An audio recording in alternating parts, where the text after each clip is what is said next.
નમસ્કાર મિત્રો, તમારું હાર્દિક સ્વાગત છે આપણી સૌની સહિયારી યુટ્યુબ ચેનલ સરસ્વતી એજ્યુમાં. મિત્રો, આજે વાત કરીશું સ્ટાફ નર્સ ભરતી જે 700 જગ્યા ઉપર ભરતી આવેલી છે 2021ની અંદર. તો તેના ફોર્મ ભરાવાની શરૂઆત થઈ ગઈ છે અને તમે મિત્રો 21 તારીખ સુધી સ્ટાફ નર્સની ભરતીની અંદર ફોર્મ ભરી શકો છો. તો જાણો સંપૂર્ણ અભ્યાસક્રમ અને કેટલા માર્ક આવે તો તમે પાસ થશો તેની વાત આપણે આ વિડીયોમાં કરીશું. એ પહેલાં મિત્રો, ચેનલની અંદર જો પ્રથમ વખત આવ્યા છો તો ચેનલને સબસ્ક્રાઇબ જરૂરથી કરજો અને તમારા મિત્રો સુધી આ વિડીયો શેર કરવાનું ભૂલશો નહીં.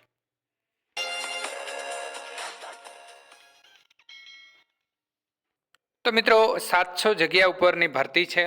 તો આપણે પસંદગીની જે પ્રક્રિયા છે એની અંદર પરીક્ષા જે છે પરીક્ષાની વાત આ વિડીયોમાં કરવાના છીએ. તો પ્રથમ પરીક્ષા જે છે એ OMR પદ્ધતિથી લેવામાં આવશે, જેની અંદર નર્સિંગ વિષય જે એના 100 પ્રશ્નો તેમજ ગુજરાતી વિષયના 100 પ્રશ્નો MCQ દ્વારા પૂછવામાં આવશે. એટલે મિત્રો, OMR પદ્ધતિથી જે પરીક્ષાઓ લેવાય છે એ જ પદ્ધતિથી આની અંદર પરીક્ષા લેવામાં આવશે. જેની અંદર પેપર નંબર 1ની આપણે વાત કરીએ તો નર્સિંગ વિષયનો રહેશે અને તેનો મિત્રો અભ્યાસક્રમ જે છે તેની અંદર પ્રથમ જે છે એ રહેશે ફંડામેન્ટલ ઓફ નર્સિંગ, એના મિત્રો 20 ગુણ રહેશે.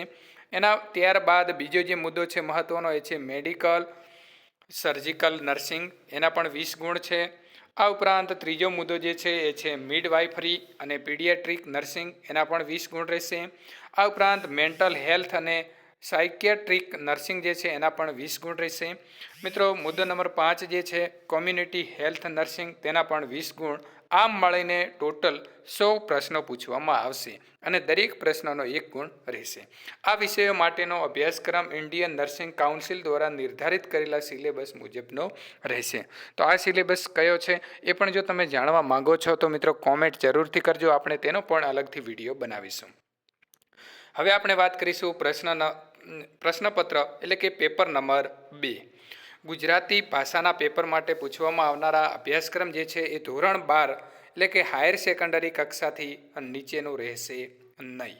ખાસ તમારે એ સમજી લેવાનું છે કે ધોરણ 12 હાયર સેકન્ડરી કક્ષાથી નીચેનું રહેશે નહીં. જેની અંદર ભાષા લેંગ્વેજ જે છે તેના મિત્રો 30 ગુણ રહેશે. વ્યાકરણ એટલે કે ગ્રામર, જે ગુજરાતી ગ્રામર છે તેના 40 ગુણ અને સાહિત્ય માટેના 30 ગુણ. એમ કુલ મળીને 100 પ્રશ્નો પૂછવામાં આવશે અને દરેકનો 1 પ્રશ્ન રહેશે. દરેક ખોટા પ્રશ્નના જવાબ માટે 0.25 ગુણ બાદ કરવામાં આવશે. તો દરેક પરીક્ષાની અંદર આ નેગેટિવ માર્કિંગ હોય છે, તે જ માર્કિંગ આની અંદર પણ રહેલું છે. આગળ આપણે વાત કરીશું સ્પર્ધાત્મક પરીક્ષા માટે નર્સિંગ વિષયને લગતી જે પરીક્ષા 100 ગુણની રહેશે, જેની અંદર તમારે મિત્રો પાસ થવા માટે 50% એટલે કે 50 ગુણ જરૂરી છે.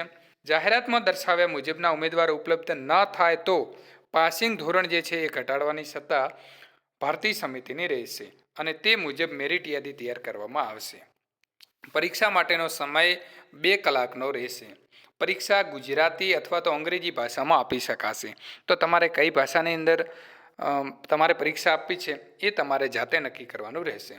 ગુજરાતી ભાષાની પરીક્ષા 100 ગુણની રહેશે અને તેની અંદર પાસ થવા માટે 35% એટલે કે 35 ગુણ લાવવા જરૂરી છે. પરીક્ષા ફક્ત ગુજરાતી ભાષાની અંદર જ આ જે મિત્રો બીજું પેપર છે એ તમે માત્ર ને માત્ર ફક્ત ગુજરાતી ભાષાની અંદર પરીક્ષા આપી શકો છો. બંને પરીક્ષામાં પાસ થવું જરૂરી છે, પરંતુ નર્સિંગના વિષયમાં તેમજ ગુજરાતી ભાષાના બંને પેપરમાં મેળવેલા કુલ ગુણના આધારે મેરિટ લિસ્ટ બનાવવામાં આવશે. તો મિત્રો, અહીં જે છે એ 50% અને 35% જે છે એ પાસિંગ થવા માટેનો ધોરણ છે. એટલા માર્ક લાવવાની સાથે તમારી જે નોકરી છે એ પાકી થઈ જતી નથી.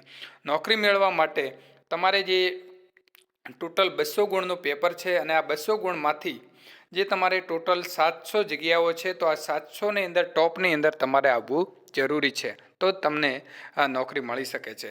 પરંતુ જે આ છે એ 50% અને 35% જે છે એ ગુણ પાસ થવા માટે જરૂરી છે.